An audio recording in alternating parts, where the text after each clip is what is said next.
What do you got for us? T-Rex's topic, all the way from England. What have you got for us? The Micro Raptors topic.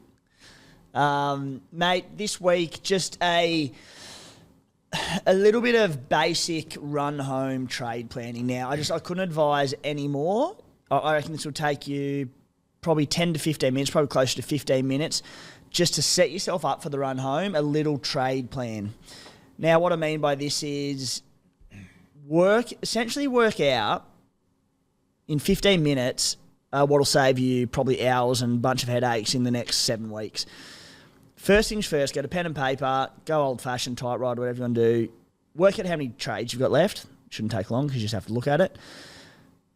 List all the players that you need back in your team. All right, do I need Fafita, Cleary, Grant, etc.? Once you've done that, work out who are the likely people in your team that you're going to trade to these players that you want back. Do a rough costing of how much each one of these trades is going to cost you. By the end of it, you work out, all right, I can afford that, which would be very unlikely because you're getting all these guns back in. You'll realistically end up neg 300k in the bank before you get these 4 or 5 players back in. So then you go, all right, I'm going to need to make 2 cash grabs in that time. Who are they going to likely be? By that point, you might go, this is going to cost me 10 trades, but I only have 8 trades left in the bank. So I can't afford all these people. Yep. So then you go, who are my priorities? Because I need to get them in because I don't want to run without Nathan Cleary for the rest of the season. So you go, I need to get Cleary back, I need to get Fafita back, and I want to get Trell in. Yep. So what it'll do is it'll stop you from getting 3-4 weeks down the track and go, I cannot get these blokes back in who are about to finish the season averaging 130 each. So yeah, mate, it's pretty simple, but just a bit of basic planning, and it should mean that you don't miss out on your priority picks. Things change. Like, I often do these 5-week plans, and I'll chat about them on the podcast, and 2 weeks later say, oh, this screwed your plan, this screwed your plan. It's a rough guide. Doesn't have to be perfect. It's Supercoach. Things change. Injuries happen. But I think it'll save you a world of hurt later on just to do a bit of basic run-home planning. So I did one of those about 2 weeks ago. It's all gone very well. I'll tell you the one thing that has changed it a lot. Phoenix Crossland turning into an immortal and just kept on making money. He has been incredible. He's at 524k. He's got a -6 break even this week. He played 80 minutes last week at hooker. One of the great success stories. That's unreal. Of the Supercoach season. It's great. Yeah. I flipped him a week or two, maybe even last week or the week before, but he'd done his job by that point. But far out, mate. You like, what is he, dual 5'8" hooker? No, halfback. 5'8" halfback. Yeah. Cash him to whoever you want in the next 2 weeks for not a lot of money. But Munster for I played him last week. He scored 68. Of course he did. So, yeah, I'm hoping to push Phoenix Crossland on for close to 600k over the next few weeks. Take a bit of a profit down to Cam Munster. That's exactly what I'll do. It's unbelievable. It's wild. Yeah, so he's been fantastic for me. I'll tell you the one that I'm hoping is my little ace up the sleeve for the run home. I haven't seen his updated ownership stats, but I know a lot of people turned Cody Walker into KP last week. Great move last week, but with that run home, full strength, I think there's a big run home for Cody. I am so confident that if I don't do it before, I will be trading in Cody Walker round 27. Round 27, yeah. If I don't do it before, I will 100% be doing it that way. So you said you want... There's a good chance I go Cody Walker and AJ for that week, I reckon. Yeah, so you'll have... you got KP at fullback or 5'8" right now? 5'8" at the moment. With Phoenix? Yep. So the plan will be to go to Munster? I think so. Not Cody? Yeah, I'm still... I'm not ruling out Dill Brown either when he comes back. Don't rate it because... So he's back next week, round 23. Yep. Dragons, great matchup, but then goes Broncos, Roosters, Panthers. The Broncos and Panthers games are both away, then the bye in round 27. Could be Dill Brown straight to Cody Walker, round 27. Cody Walker. The reason why I like Dill Brown is because I just think no one else will do it. Yeah. That's part of the reason why I like it. Have you seen the Bunnies draw? No, run me through it. I'm about to change your trade plan, so you're welcome again. Broncos this week. Both Trell and Cody have high break even, so if you don't own them, there's no rush to get them in for this week, I don't think. Tigers next week. Tigers, Sharks, Dragons, Knights, by Roosters. He could average 120 in that time. Yeah. So when I say ace up the sleeve, I'm devastated KP's not in my team, but I'm very happy to own Cody there as a semi sort of pod. Yeah, Cody might be coming in next week. Yeah, rate it. Well, how much is Cody Walker? What are we talking? Is he 8? 730 with a 730 with a 128 break even. So, if he punches out 75 this week against the Bronx up there, you might get about 680k, which is a bargain. Gun. I'll go Phoenix straight to Cody. Yeah. Thanks, mate. You're no, not bad at this. See, I'm like, you're not great at it because you're not on the trophy, but you're not bad. See, when you hide all this shit from me and play your little scheming games, I'm an open book to you. I look after you. I would love nothing more than for you not to buy Cody, but I'm here for you. Jeez, if only you knew where my Instagram was, you could see it all. All right. Where are we up to? What have we done? Stats. Mate, there's some here that I am very excited to hear about. The first one, what a season he's having. Dally M favourite, SJ? What do you reckon? Yep. Yeah, I think so. Be right up there, right? Definitely. Yeah. There's just not a lot of players that take points off him in that side. You look at, I think 4 of the past 5 Dally M winners. What do we have? Nico's, Jack White, and Turbo Field. Anyway, or RTS, all players that didn't really have, they were the standout in the side and they didn't have players taking points off them.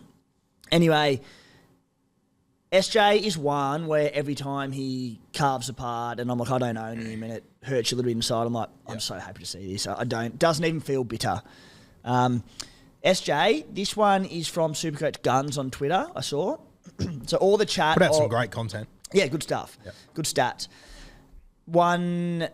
All the chat is, all right, you've got to get Cleary in this week and run a Cleary and Nico combination for the run home. But there's just a little bit of simmering chat of, do you have to? Because the Sharkies may or may not have hit a wall, but they've got a tough run home. People are starting to say, well, do I need to sell SJ with, I think he's got 4 tons in his last 6 games. The top 6 worst defences in the competition by points. Supercoach Guns on Twitter. Number 1, Doggies. 2, Dragons. 3, Dolphins. 4, Tigers. 5 Titans. 6, Raiders. SJ plays 5 of those on the run home. Makes you think. I believe Nico and Cleary is the answer on the run home. Yeah. But it's food for thought. It is food for thought. I'm with you, though. I'll be sticking with the proven Guns and champions. Like, I do think you have to have Cleary. It's a huge play to get rid of Nico. The Spies thinking about it and holding on to getting Cleary in for Nico and holding on to SJ. And the Spy is unhinged this year. I know he is, yeah.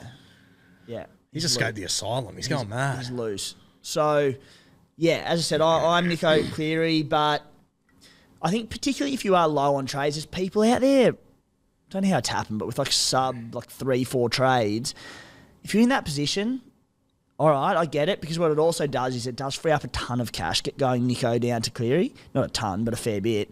So I understand in that scenario, but yeah, not for me, but worth thinking about. The sub 3 to 4 trades, that's an addiction.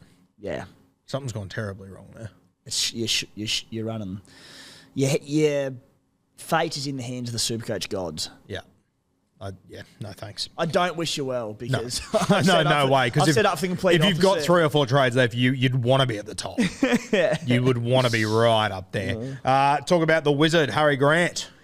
Yeah, probably game of the season last week, I thought. Here's a really interesting one. Now, I wrote an article, a Storm preview, way back in Feb, that feels like about 3 years ago, around his stats. And it was based around him averaging 90-odd rounds 1 to about 12, and then post-Origin similar on the run home.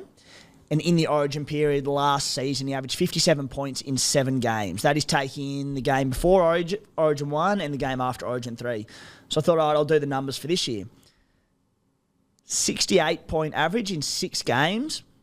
Pretty solid. This is more for like future notice. Yep.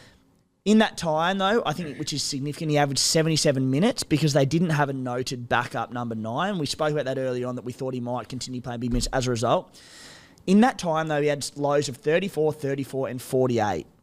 He had an outlier of 123, which really shot that up, and he had 4 tries in that period. So it's more one going into next year when we do consider him for round 1 and like what his average reads this year and his price, because the origin period definitely takes a hit on him.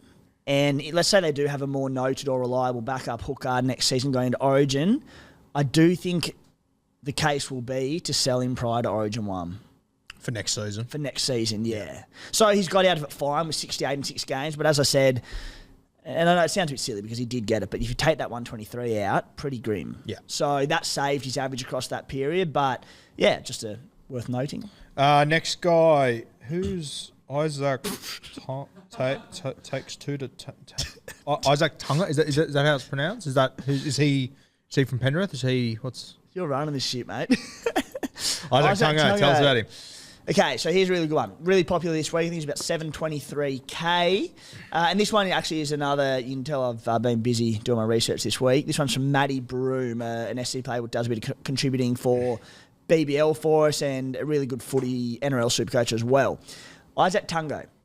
This is all coinciding around the return of Nathan Cleary. So since the start of 2022, in 14 games without Nathan Cleary, he averaged 70 points. Impressive. In 2022 games with Cleary starting, he averages 59. For argument's sake, if you take out his possible anomaly of 142, that averages 55 in 21 games. So I just wanted to lead into a conversation about your boy Izack Tago and the return of Nathan Cleary. Because the way I see it, absolutely is a good buy. Mate, the bloke is on a tear. He'll shift back to that left edge. Cleary will obviously command a lot more ball on the right going away from him. Jack Cogger was brilliant for him. Just gave him early ball, let him do his thing. How do you think the return of Nathan Cleary is going to impact Izack Tago, and is he trading this week? I am the biggest fan in the world, as you all know. I'm not even really looking at him. I just think with Nath coming back, I think they will be more dominant down that edge. I think that when Nath isn't there, they simplify everything, and I think especially like you have a look at the way they played last week. Obviously, they moved him to the right side to accommodate Tyrone Peachey on the left, and as much as they are a team of stars, when they've got the Origin guys out, he's the strike player. He is. He becomes the guy, and it becomes just get the ball to him, and he can create something out of absolutely nothing. Not saying he won't over the next few weeks, but I just think with all the other strike weapons back and whatnot, and with Nath back being dominant on that right edge, not for me. Yeah. And so many gun CT dubs at the moment floating around that you're trying to end your team. I'm a bit the same, and 723, pretty spenno. Yeah. So it absolutely does not mean he's a bad buy. If you want to get him in, back yourself because he's on a tear, but I'm saying not for me. I would also suggest as well, and people might say it's a little bit over the top, he is the sort of player, he's got that, when they need him to do something, when it's a tight game, that's when he stands and delivers. Bit of a Munster vibe. He's got a bit of Munster to him. When they are polishing teams and giving it to him, that's when you'll see him just catch and pass and deal. When they need something, he takes it upon himself. What he's doing at the age he's at and the experience he's had is honestly unbelievable. He's a proper freak. Yeah, rate that. I will be looking at him in the future, but I don't think, and even having a look at their run over the next few weeks, I think there could be a few blowout games in there. There's a lot of games at Bluebet to finish. There's 2 games that aren't at Bluebet to finish. If you were stuck on a deserted island for 12 months, would it be with Izack Tago or Jaman Hopgood? It's tough. Might take a bit of both. You can't. How are the splinters in your ass, mate? Give me one. I'll take Jermaine. Right. That's my boy. Right. Yeah. Good. I'm going to tell Tago that you don't love him anymore. Yeah, I know. I'm going to reach out to him this afternoon and apologise. Okay. Next one. Ooh, Shaun Lane. The giraffe. Talk to me. Yeah. Super pod. So 494K. Obviously an extremely disrupted season this year due to injury, which is, Parramatta have been pretty good considering losing, the 2 sort of strike back rowers, Isaiah Papali'i as well last season. But 494K, getting a few games under his belt. This time last year, he went on a run 7 straight games of an 83-point average. They do have the bye in round 27. But for a lot of head-to-head players, they'll have the grand final in round 26. Irrelevant. Not for me because I prefer Cam Murray, but far out. Again, food for thought. Well, before you completely convinced me off Dill Brown, that was my plan, to get both of these 2 in. Right. Which I still don't hate, but you're right, that Cody Walker shit is very appealing. The thing about Lane and Parramatta have a really difficult run home. Difficult runs don't concern me with forwards. Often it means tighter games, more ball in play, more work rate. Sure, there might be a little bit less upside for attack, but it doesn't worry me too much. It's more the outside backs and the spine players when you look at tough runs. Can I ask you 80-minute games this year for Shaun Lane? 36, 65, 63, 44, 33. Tougher matchups. I agree with you. They don't worry me too much with forwards, but if I'm buying Shaun Lane, I do want him to score tries. Do those points worry you, or are you happy just to back in the pedigree from last year? Yeah, so I mean, looking at them, the first 2 games, 80 and 70-minute games, they're his first 2 games back. He didn't play the first 5 rounds. Yep. So getting a bit of fitness under the belt. He scored 1 try this season. That was 2 weeks ago against the Warriors. And he's got 1 try assist, and it might have been off a kick, or there was no line break assist to go with it, I don't think. So I do think it's largely in base. Look, I wouldn't be doing it this week anyway. 68 break even, 494. I think it's more one to monitor this week. Yeah. And if he comes out and belts out 50 in base, which you know he can do, and looks better, genuine option. But it's not one that I'd be going on this week. We need to see a bit more. Yeah, fair shout.